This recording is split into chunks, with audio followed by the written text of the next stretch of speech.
I come to you today with an invitation, and that is to live with a restored soul, to be refreshed at the deepest level of your being.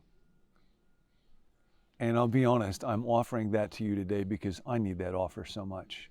I don't know how this may be a great day for you.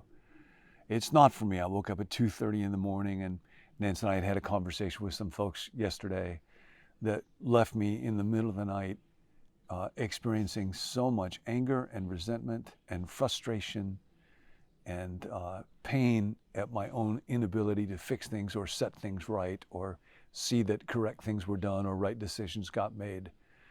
And I was struggling with my own inadequacy in that and the pain of having the world not be the way that I want it to be.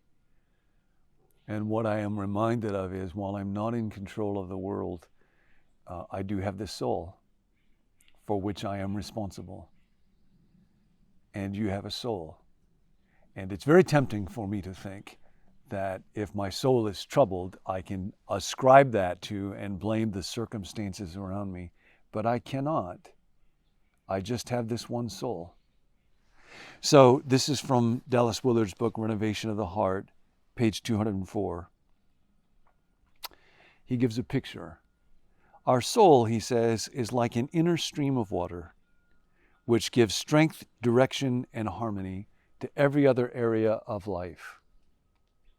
When that stream is as it should be, we are constantly refreshed and exuberant in all we do, because our soul itself is then profusely rooted in the vastness of God and His kingdom, including nature. Part of why I'm doing this talk in this setting is the sight of the green behind me, except for the barbed wire, is very inspiring to me.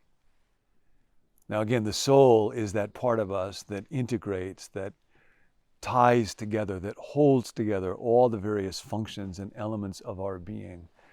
And that's part of why taking a walk in nature or seeing beautiful art is a soul activity or a soul function. We'll talk about deep things this way, soul music or soul food. It's things that when we experience them, they bring a wholeness to us. We're not distracted. Our mind is focused and our emotions are in tune with those thoughts. And with our wills, we consent. We want fully to be here and not someplace else. We are not willing something else. And our bodies are fully immersed in that. There's a wholeness and integration that we experience. And that's why very often when we do something like take a walk through the woods, we'll say, it was good for my soul. Our language still reflects that in deeper ways than we often realize. We were meant to be profusely rooted in the vastness of God and His kingdom, including nature. And all else within us is enlivened and directed by that stream. Therefore, we are in harmony with God, reality, the rest of human nature, and nature at large. As usual in biblical themes, a little child that has been allowed to develop naturally and has been nurtured in all the aspects of its being gives us the best presentation of what a life flooded with a healthy soul looks like. Now, of course, only God can refresh our soul. Psalm 23 says of the Good Shepherd, He restores our soul, makes us lie down in green pastures, leads us beside still waters. See, restores our soul. Only God is able to restore the soul. But you and I are responsible for our souls, not the people around us, not my boss, not my spouse, not my kids, not my circumstances. I love a story. I first read it in Peter Marshall. I don't know where it originally was from, of a alpine village up in the mountains in Europe that was a place of great beauty and great joy, and there was a stream that flowed through it of sparkling, wonderful, pure water that the villagers could use to drink and to cook and bring it home to clean and to bathe. And there was a little man far up above the village who was the keeper of the stream, and his job was to make sure if there was any debris, if any branches fell down, if anything that was rotting or dirty fell into the water, to pull it out so that he could keep the stream pure. And eventually, as people sometimes do, the villagers felt like, we never see this guy. We don't know what it is he does all day long. Probably a waste of money. Let's fire him. And so they terminated him. But what they discovered over time was the water that flowed through the village became brackish and dirty and spoiled, and it was not sparkling anymore, and they could not use it anymore.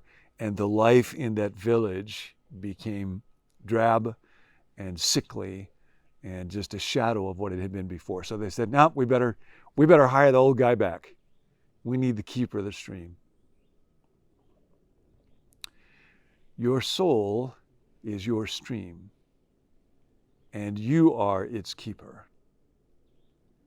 And your job and my job is to make sure that we keep that stream flowing through us, that we stay rooted in God, particularly in our thoughts, and then that we shift our habits using wise spiritual practices so that God's life flows through us, so that the words that come out of us will naturally flow from a refreshed and deep soul. Now, I want to say this, just in case when you hear the word soul, you think of soft imagery, because unfortunately a lot of times we think of the soul in terms of, scented candles and aromatherapy and spas and massages and hush puppies. Not so, not so, not so. Dallas goes on to talking here about what life is. Now, that's actually a really tricky question. You might think to yourself, well, I know what life is, but let me just ask you first for a moment, define life. What is it? It's a really tricky thing. We all know it when we see it.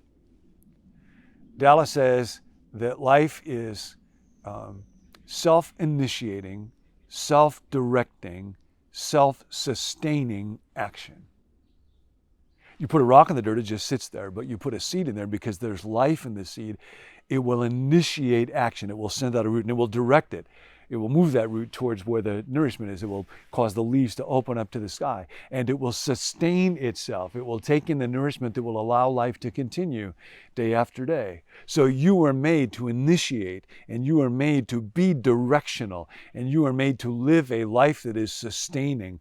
And when that ceases to happen, when you don't have the energy to initiate anymore or to direct the aims and purposes of your life and your thought and your relationships, and to live a life that is joyfully sustainable from day to day to day, then it is because something is wrong at the soul level. But it will keep you from having the courage and the vibrancy and the ability to do battle when battle needs to be done, to work for justice when justice needs to be worked for, to pay attention when there is anger inside you, to say, is there something right now? Is there a wrong that needs to be righted? That's all the work of the soul. And it needs to be constantly refreshed so that you can be filled with vibrant, energetic, courageous, quite often confrontational, honest, true, love-filled, circumstance-transcending life. Dallas notes that God has a soul. Many people are surprised to learn that God too has a soul, and even translators of the Bible often don't seem to know what to do about it. God says, "Be thou instructed, Jerusalem, lest my soul depart from thee." Or, "Shall not my soul be avenged on a nation such as this?" Even though often modern translations don't use that word soul. And the idea of this is that God too has a depth of being for which the word soul is the only adequate description.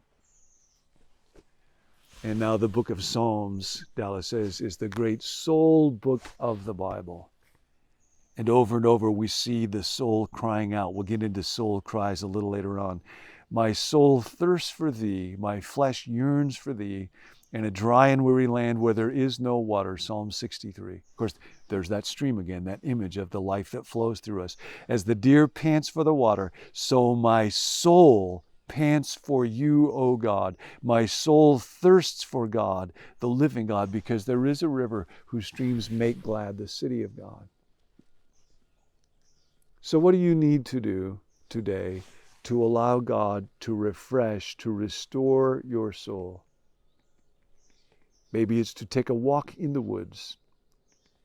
Maybe it's to listen to a piece of music that makes you glad.